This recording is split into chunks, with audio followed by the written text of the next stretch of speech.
नमस्कार दोस्तों, मेरा नाम है विवेक और आज हम डील करेंगे episode number 3 goodwill valuation practice of weighted average method. Episode number 1 और एपिसोड नंबर 2 के अंदर हमने सिंपल एवरेज और वेटेड एवरेज के बारे में फॉर्मूले वगैरह सीख लिए थे, थ्योरी वगैरह पढ़ ली थी और एपिसोड नंबर 2 में सिंपल एवरेज के क्वेश्चंस को डील करा था। और आज हम डील करने वाले हैं वेटेड एवरेज मेथड के कुछ बढ़िया बढ़िया बेहतरीन क्वेश्चन। आइए दोस्तों शुरू करें आज की मेहनत और मेहनत से पाले एक मुकाम। क्वेश्चन नंबर 1 क्या लिखा है? Bablu and Babli are partner sharing profit equally. Bablu Babli दो पार्टनर हैं, दोनों का रेशियो इक्वली है। मैंने आपको पहले ही बताया था कौन पार्टनर है, कौन आ रहा है, कौन जा रहा है, मुझे मतलब नहीं है। हमारे चैप्टर का नाम है गुडविल वैल्यूएशन। हमें सिर्फ गुडविल निकालना सीखना है, गुडविल निकालने से मतलब है। दे एडमिटेड ढोलू, अरे आपको ये ढोलू है भोलू है मुझे क्या मतलब। आगे बढ़ते हैं into partnership. It was agreed, इनके बीच में एग्रीड इनके बीच में एग्रीमेंट हुआ है, इनके बीच में एग्रीमेंट हुआ है। क्या इनके बीच में एग्रीमेंट हुआ है? To value goodwill at 3 year purchase. इनकी नंबर ऑफ ईयर परचेज कितने हैं? 3। फॉलोइंग वेटेड एवरेज मेथड, मतलब हमें कौन सा मेथड करना है? Weighted average profit method apply करना है। क्वेश्चन साफ साफ शब्दों में कह रहा है वेटेड एवरेज मेथड। आपको याद है मैंने आपको बताया था कि वेटेड एवरेज मेथड कब लगता है? जब ट्रेंड होता है, प्रॉफिट लगातार बढ़ रहा हो या लगातार घट रहा हो। क्लियर ही नहीं है? लेकिन प्रॉफिट बढ़ रहा हो घट रहा हो, बढ़ घट घट बढ़ घट बढ़ जो भी चल रहा हो, लेकिन क्वेश्चन अगर बोल दिया वेटेड एवरेज मेथड तो भैया सीधी सीधी बात है, पत्थर की लकीर है, वेटेड एवरेज मेथड ही लगाना है। क्वेश्चन ने बोला है, क्वेश्चन की नजाकत है। On the basis of 5 year profit, भैया 5 साल का weighted average profit method apply करना है। Weighted weight assign to each year would be, weight देना है आपको 31 मार्च, 15 में 1, 16 में 2, 17 में 3, 18 में 4, 19 में 5। अब वेट आपको मैंने बताया था कि अगर वेट ना भी देते तो भी हम वेट इतने ही लिखते हैं 1 2 3 4 5। जो बड़ा ईयर है उसके ज्यादा वेट, जो छोटा है उसके कम वेट, और लगातार कम होते चले जाते हैं। मतलब एक तरीके से असेंडिंग ऑर्डर में होते हैं वेट्स। ठीक है, आपको प्रॉफिट दे रखा है 31 मार्च 15 का, 16 का, 17 का, 18 का, 19 का ही प्रॉफिट दे रखा है। 90, 80, 125, 1.5 लाख और 175। कुछ बातें लिखी हुई है scrutiny of the books. Scrutiny का मतलब है जांच पड़ताल करने के बाद बुक्स की। रिवील दैट कुछ ये ट्रांजेक्शन, ये एडजस्टमेंट सामने आई। Adjustment number 1, adjustment number 2, adjustment number 3 ये हमारे सामने आई। एबनॉर्मल लॉस, एबनॉर्मल गेन हमने ये बात सिंपल एवरेज के अंदर भी सीखी थी। एबनॉर्मल हटाओ, रेक्टिफिकेशन लगाओ, फ्यूचर को एडजस्ट करो। ये काम हमें यहाँ पर भी करना पड़ेगा। ठीक है, अगर मैं यहाँ पे नॉर्मल सी बात करूँ, देखिएगा आपको 31 मार्च, 15, 16, 17, 18, 19 5 साल का प्रॉफिट दे रखा है। मैंने आपको बताया था वेटेड एवरेज मेथड के अंदर एक टेबल बनती है जिसके अंदर आपको करना क्या, बेसिकली आपको जो जो ईयर दे रखे हैं 31 मार्च कहाँ से शुरू है? 15 से।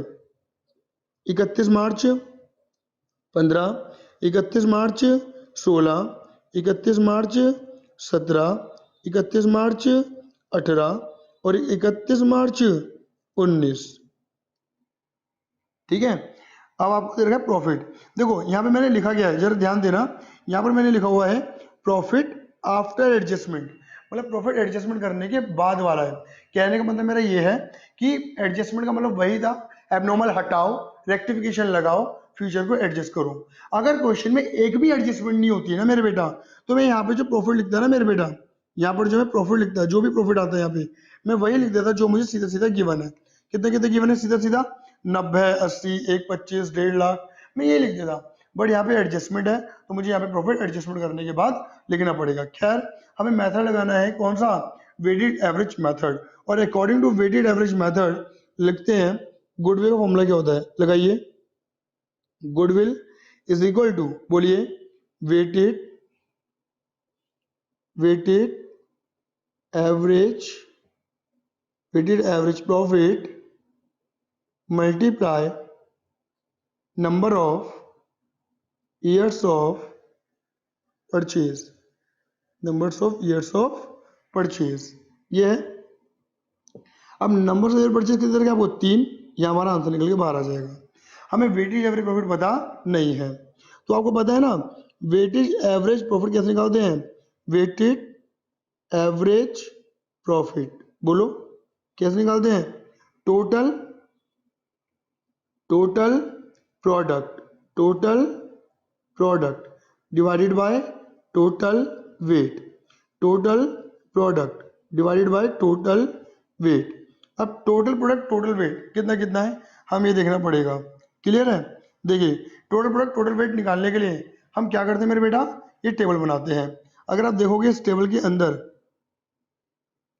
अगर आप देखोगे इस टेबल के अंदर, ठीक है, आपको प्रॉफिट जो वेट है वो 1 2 3 4 5 ये दे रखा है। बट हमें अभी प्रॉफिट पता तो है, बट प्रॉफिट एडजस्टमेंट करने के बाद लिखना है। क्लियर है? तो एक काम करते हैं, यहाँ पे एडजस्टेड प्रॉफिट निकालते हैं। क्लियर है? क्या है मेरे बेटा एडजस्टेड प्रॉफिट? 31 मार्च 15 का प्रॉफिट दे रखा है, 31 मार्च 16 का प्रॉफिट दे रखा है, 31 मार्च 17 का प्रॉफिट दे रखा है, 31 मार्च 18 का प्रॉफिट दे रखा है, 31 मार्च 19 का प्रॉफिट दे रखा है। अगर आप देखोगे प्रॉफिट कितना दे रखा है, 90 80 1 25, बोलो 90 80 1 25, फिर 1.5 लाख 1 75, फिर 1.5 लाख और 1,75,000। लॉजिकल है? बात क्लियर हो रही? अब आ जाओ जरा देखते हैं यहाँ पे पहली एडजस्टमेंट क्या लिखी हुई है। पहली दो तो बड़ी आसान है, मैं बहुत बार करवा चुका आपको। There was an abnormal loss और ₹15,000 during the year 31 March 15। 31 March 15 को एक एबनॉर्मल लॉस हुआ है। एबनॉर्मल लॉस क्या होता है, वो पहले से लेस है। क्लियर है? तो क्या कर देंगे, ऐड, हटा देंगे। कितने रुपए मेरे बेटा जी, 15,000 रुपये। उसके बाद मेरे बेटा क्या लिखा हुआ है यहाँ पर कि देयर वाज, दूसरा point, there was an abnormal gain 10,000 during the year 31 March 17। भैया एबनॉर्मल गेन हुआ है, एबनॉर्मल गेन यानी कि इनकम आपने ऐड कर रखा होगा, क्या कर दोगे, लेस। ध्यान देना 31 मार्च 17 है, कई बार जल्दबाजी में ना हम 31 मार्च 16 में अप्लाई कर जाते हैं इन बातों को। यहाँ 17 लिखी हुई है ऊपर डेट, ध्यान से देख के काम करना। बात क्लियर हो गई? 31 मार्च। चलिए रेड पेन से लिख देते हैं, प्यारा प्यारा नहीं लग रहा नहीं तो। चलिए अब इसके बाद क्या है मेरे बेटा, हाँ फिर है closing stock. Third point, closing stock as on 31 March 18 was overvalued by 15,000। Closing stock की वैल्यू 31 मार्च 18 को ओवर वैल्यूड है। अब ये अपने आप एक बड़ी चर्चा है, इस चर्चा को मैं आपके साथ अभी डील करता हूँ। देखिएगा जरा मेरे बेटा, बहुत इंपॉर्टेंट कंसेप्ट है, देख के चलिएगा मेरे साथ। यहाँ पे मैं लिख रहा हूँ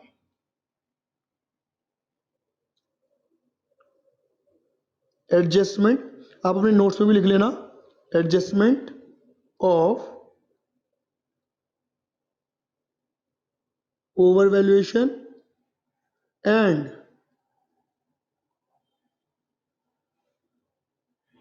अंडर वैल्यूएशन ऑफ स्टॉक। अब स्टॉक में मैं दोनों स्टॉक लूंगा, ओपनिंग भी और क्लोजिंग भी। क्लियर है? अब यहाँ पे मैं एक तरफ लिखूंगा, लाल पेन का यूज करूंगा, नहीं लाल नहीं, अच्छा अभी पिंकी कलर लाऊं, पिंकी कलर, ठीक है। यहाँ लिखेंगे मेरे बेटा ओवर वैल्यूएशन, यहाँ लिखेंगे अंडर वैल्यूएशन, यहाँ लिखेंगे ओपनिंग स्टॉक और यहाँ लिखेंगे क्लोजिंग स्टॉक। ठीक है, पिंकी कलर, पिंकी कलर, देखो पिंकी कलर अच्छा तो लग रहा है, नहीं थोड़ा डार्क होना चाहिए पिंकी कलर, ये ले लेते हैं। चलो अब देखना जरा, आप सबने ऐसी बात देखी थी है कि जब हम ट्रेडिंग अकाउंट बनाते हैं तो आपको इतनी बात पता है कि ट्रेडिंग अकाउंट की ये तो होती थी डेबिट साइड और ये होती थी क्रेडिट साइड। आप यूँ कह लो कि इधर कुल मिला के हम क्या लिखते थे, खर्चे जो माइनस होते हैं, और यहाँ पे कुल मिला के क्या लिखते थे, इनकम जो प्लस होते हैं। अच्छा आपको ये भी पता है कि अगर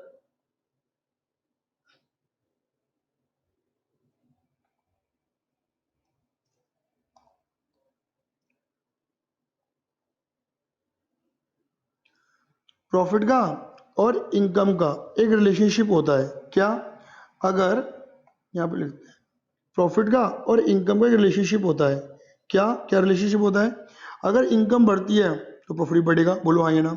इनकम घटेगी तो प्रॉफिट भी घटेगा। जबकि एक्सपेंसेस का और लॉस का, एक्सपेंसेस का और प्रॉफिट का, सॉरी एक्सपेंसेस का और प्रॉफिट का उल्टा रिलेशनशिप होता है। एक्सपेंस बढ़ेगा तो प्रॉफिट घटेगा, एक्सपेंस घटेगा तो प्रॉफिट बढ़ेगा। यानी कि क्या मैं ऐसा कह सकता हूँ, मुझे बताइए, इनके बीच में डायरेक्ट रिलेशनशिप है और इनके बीच में इनवर्स रिलेशनशिप है। पढ़ा हुआ होगा आपने इकोनॉमिक्स में ऐसे वर्ड, उल्टा एक बढ़ता है तो एक घटता है, डिमांड सप्लाई के अंदर पढ़ा होगा आपने ये, ठीक है। तो यही चीज यहाँ पर समझिएगा जरा। बेटा आपको पता है कि ओपनिंग स्टॉक तो यहाँ आता है, कहाँ पे, एक्सपेंस वाली साइड में, और क्लोजिंग स्टॉक आता है इनकम वाली साइड में।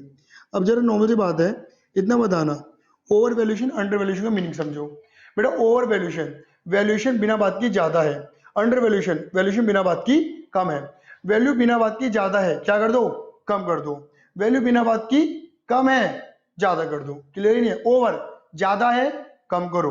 अंडर कम है, ज्यादा करो। कम उल्टा करना है यहाँ पर हमें। बात क्लियर हो गई। अब इधर देखना जरा मेरे बेटा, मतलब कई बच्चे सोचते हैं कि ओवर यानी कि बढ़ाना है, अंडर यानी कि घटाना है। नहीं नहीं नहीं नहीं नहीं, ऐसा नहीं है। ओवर वैल्यूएशन, ओवर ज्यादा कर रखा है बिना बात की, कम करो। अंडर बिना बात की कम है, ज्यादा करो। बात क्लियर हो गई नहीं होगी। अब इधर देखना, अगर क्लोजिंग स्टॉक तुमने बिना बात की ज्यादा दिखा रखा होगा तो दिमाग लगाओ, इनकम बिना बात की ज्यादा दिखा रखी होगी, और इनकम ज्यादा है तो प्रॉफिट बिना बात की ज्यादा दिखा रखा होगा। बेटा बोलो हाँ या ना। मतलब क्लोजिंग स्टॉक ज्यादा तो इनकम बिना बात की ज्यादा, इनकम बिना बात की ज्यादा तो प्रॉफिट बिना बात की ज्यादा, प्रॉफिट बिना बात की ज्यादा है तो क्या कर दोगे, प्रॉफिट में से लेस हटा दोगे। क्लोजिंग स्टॉक अगर ओवर वैल्यूएशन है तो। क्लियर है। चलिए, अगर क्लोजिंग स्टॉक बिना बात की कम है, यानी कि अंडर वैल्यूएशन है। अगर क्लोजिंग स्टॉक बिना बात की कम है, अंडर वैल्यूएशन है, तो इनकम बिना बात की कम है। इनकम बिना बात की कम है तो यानी कि प्रॉफिट बिना बात की कम है, तो क्या कर दोगे, प्रॉफिट बिना बात की कम है तो प्रॉफिट बढ़ा दोगे, ऐड कर दोगे। आया। चलिए अब आगे बढ़ते हैं, फिर पेन चेंज कर लेते हैं, फिर लिखो मेरे बेटा। अब बताओ, अच्छा ये बात भी आपको पता होगी कि मेरे बेटा कि एक साल का ओपनिंग स्टॉक नेक्स्ट ईयर का, एक साल का क्लोजिंग स्टॉक नेक्स्ट ईयर का ओपनिंग स्टॉक बनता है। 2011 का क्लोजिंग स्टॉक नेक्स्ट ईयर 2012 में क्या बनेगा, ओपनिंग। दिमाग लगाओ, अगर इस साल का क्लोजिंग गड़बड़ हुआ तो नेक्स्ट ईयर का ओपनिंग गड़बड़ होगा या नहीं होगा। मतलब इस साल का क्लोजिंग बिगड़ा तो अगले साल का ओपनिंग भी ऑटोमेटिक बिगड़ेगा। क्लियर ही नहीं है।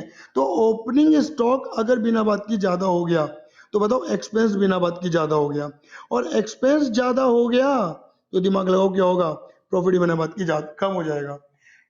अगर ओपनिंग ज्यादा, एक्सपेंस ज्यादा, एक्सपेंस ज्यादा तो प्रॉफिट बिना बात की क्या है, कम है। तो क्या कर देंगे, प्रॉफिट बिना बात की कम है तो प्रॉफिट में ऐड कर देंगे। क्लियर ही नहीं है। जबकि अगर क्लोज ओपनिंग स्टॉक बिना बात की अंडर वैल्यूएशन है, मतलब बिना बात की ओपनिंग स्टॉक कम है, तो यानी कि खर्चा बिना बात की कम है।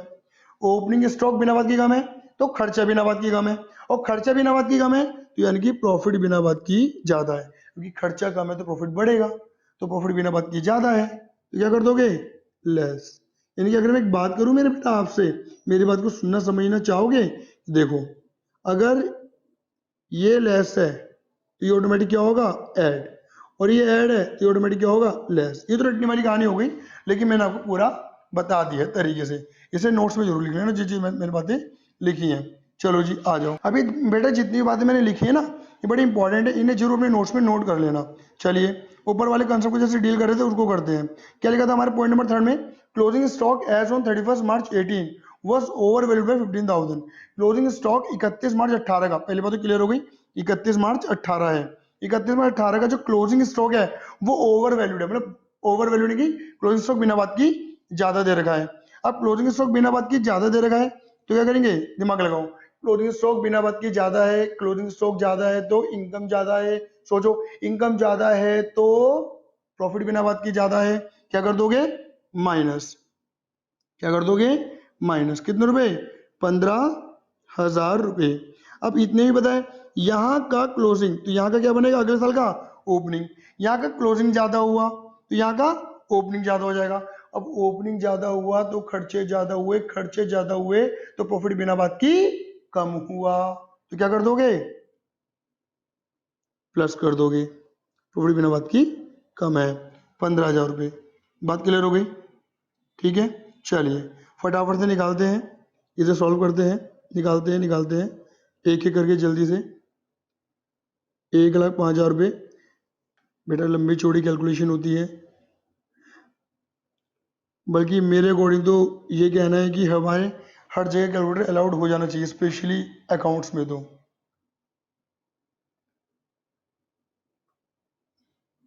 बीकॉम वगैरह में तो अलाउड है, सब जगह है आफ्टर 12 तो, लेकिन 12 तक आईएससी बोर्ड में तो आ जाता है, सीबीएसई में नहीं आता। मैं तो चाहता हूँ कि सीबीएसई में भी आ जाए। मतलब ये मुहिम, ये रिक्वेस्ट सीबीएसई हमारी मान लेना तो मज़ा आ जाएगा, मतलब टाइम बहुत सेव होगा।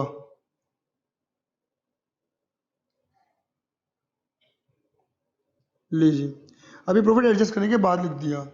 ये आपका आ गया 1,05,000, या आया 1,60,000, या आया 1,15,000 मल्टीप्लाई बाय 3, या आया 3,45,000, या आया 1,35 मल्टीप्लाई बाय 4, या आया 5,40,000, या आया 1,90,000 मल्टीप्लाई बाय 5, 9,50,000। करो जी, टोटल प्रोडक्ट करो। 1,05,000, 1,60,000, 345, 540, 950, कितना आ गया ये? 21 लाख रुपए। तो ये कितना आया मेरे बेटा? 15। 21 लाख डिवाइडेड बाय 15,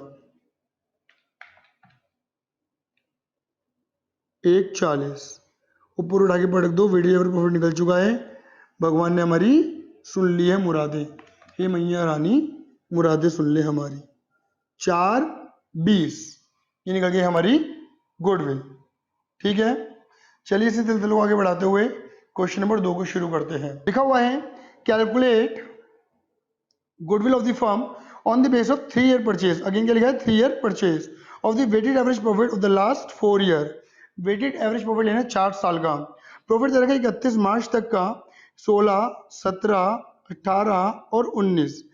40,400, 49,600, 40 and 60,000।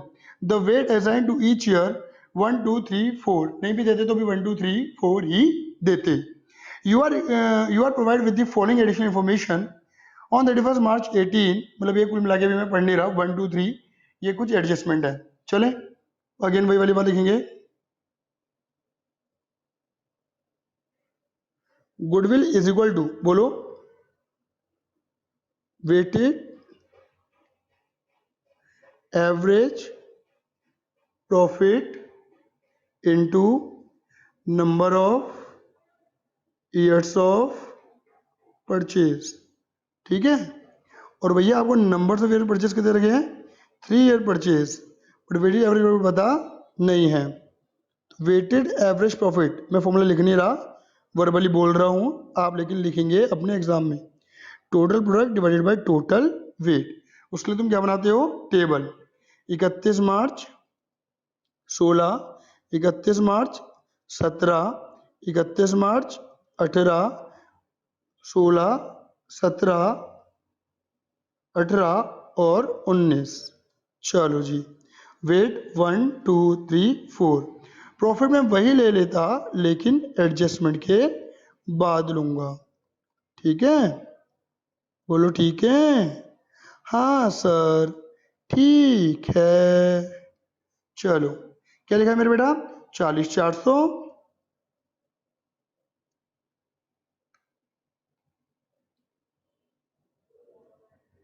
40,400, 49,600, 40,000, 60,000। चलिए बेटा आगे पढ़ते हैं। क्या लिखा है? Point number 1, on 31 March 18 a major plant repair undertaken ₹12,000। हमने एक प्लांट रिपेयर कराया 12,000 का। ये कुछ वही पॉइंट आने वाला है। एक प्लांट रिपेयर कराया which was charge to revenue. देखो मैंने ऐसा शब्द बताया था, चार्ज टू रेवेन्यू। इसका मतलब होता है इसने क्या मान लिया? पीएनएल में खर्चा मान के क्या कर दिया है? डेबिट कर दिया है। The said sum is to be capitalised. इसे तुम्हें क्या करना था? कैपिटलाइज करना था, यानी कि बैलेंस शीट की एसेट में दिखाना था। समझ गया ना? यानी कि दिखा दिया, पीएनएल में दिखाना था, बैलेंस शीट में। सेम वही पॉइंट आ रहा है। And subject to the depreciation of 10, ओए होए, पर एनम है, per annum. Reducing balance method. बेटे मेरे बेटा मैं अगेन वही वाली बात बोलूंगा, यहाँ 10% पर एनम दे रखा है, अगर यहाँ पर एनम नहीं दे रखा होता तो डेप बिल्कुल फ्लैट लग जाता, डेप्रिसिएशन क्लियर ही नहीं है। अब पर एनम दे रखा है तो डेप्रिसिएशन टाइम के अकॉर्डिंग लगेगा। चलें तो वेटेड एवरेज प्रॉफिट, पहला पॉइंट आइए देखिए, मैं वही वाली बात बोलूंगा दोबारा से। देखिए मेरे बेटा, यानी कि जो आइटम जाना था बैलेंस शीट के अंदर एसेट मान के, वो चला गया पीएनएल के अंदर खर्चा मान के। यानी कि आपने क्या कर दिया, खर्चा मान के बिना बात की माइनस कर दिया है। तो यानी कि जो चीज बननी थी एसेट बन गया खर्चा, तो खर्चे को जब हटाओगे तो बिना बात की क्या है, माइनस है, क्या कर दोगे प्लस। किस ईयर में, 31 मार्च 18 में, 31 मार्च 18 में बिना बात की खर्चा मान के माइनस है, क्या कर दो, प्लस कर दो। क्या मेरी बात क्लियर हुई? और क्या है, जब खर्चा हटाओगे तो क्या बनाओगे, एसेट। अब एसेट के ऊपर क्या लगना चाहिए, डेप्रिसिएशन। डेप्रिसिएशन क्या होता है, खर्चा मान के माइनस करना चाहिए। अब दिमाग लगाना मेरे बेटा जी, 12,000 पहले हमने एसेट नहीं बनाया था, एसेट नहीं बनाया था तो डेप नहीं लगाया होगा, डेप नहीं लगाया होगा तो डेप्रिसिएशन को खर्चा मान के माइनस नहीं किया होगा, तो माइनस कर देंगे। लेकिन क्या 31 मार्च 18 में डेप लगेगा, नहीं, क्योंकि 31 मार्च 18 को ही एसेट बनी है और ईयर के एंड में एसेट बनी है 31 मार्च 18 को, तो 31 मार्च 18 साल का आखिर है, साल के आखिर में कोई डेप नहीं लगेगा, नेक्स्ट ईयर में डेप लगेगा। क्लियर है ना, मतलब 31 मार्च 18 ईयर का एंड है, हमने साल के आखिर में एसेट को खरीदा है, यानी कि इस साल 31 मार्च 18 में हमने एसेट को यूज नहीं किया, जब यूज ही नहीं करते तो डेप नहीं लगेगा। डेप्रिसिएशन कब लगता है, जब एसेट को यूज करते हो, क्योंकि डेप कब लगेगा, नेक्स्ट ईयर। कितना परसेंट बोला हुआ इन्होंने, 10% per annum reducing balance, WDV। तो यहाँ पे क्या कर देंगे, खर्चा मान के माइनस कर देंगे 1200 रुपये। इस ईयर में नहीं करेंगे, इस साल डेप नहीं लगेगा, क्लियर है, नेक्स्ट ईयर लगेगा। और अगर 31 मार्च 20 होता सपोज, अगेन भाई, तो डेप कितना लगता, 12,000 के ऊपर 1200 लग चुका डेप।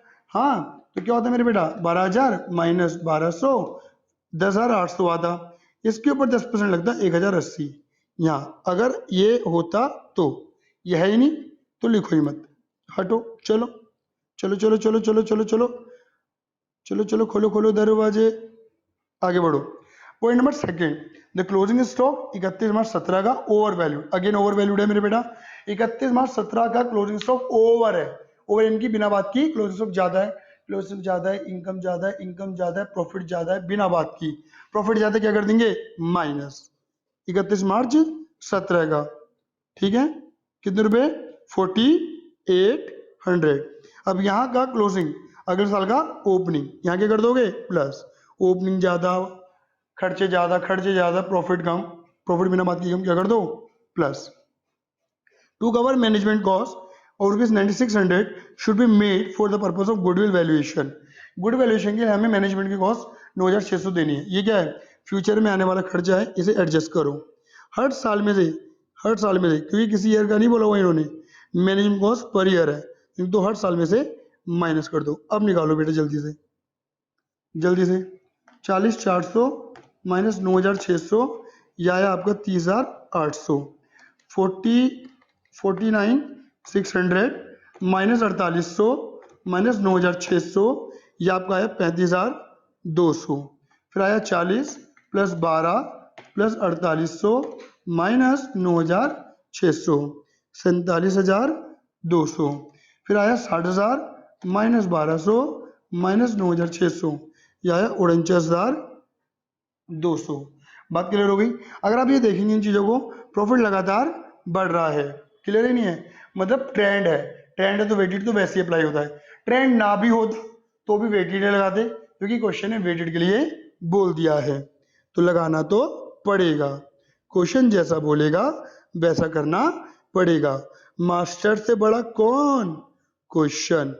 चलो जी, 49,200 मल्टीप्लाई करो जल्दी जल्दी, 49,200 इंटू 4, 1,96,800, 196,800, 47,200 मल्टीप्लाई बाय 3, ये आपका आया 1,41,600, फिर आया 30,800 और ये मल्टीप्लाई कर दो 35,200 मल्टीप्लाई बाय 2, 70,400। ठीक है, कितना आ जाएगा मेरे बेटा? 70,400, 30,800, 141, 600, 196, 800। ठीक है, कितना हो गया मेरे बेटा? ये 439,600। ये आगे वेट 10। पटको जी, total product divided by weight, तो 43960 मल्टीप्लाई बाय 3, आंसर आ गया 1,31,880। ये क्या आ गया मेरे बेटा? हमारा गुडविल। क्लियर है? बोलो हाँ या ना। चलिए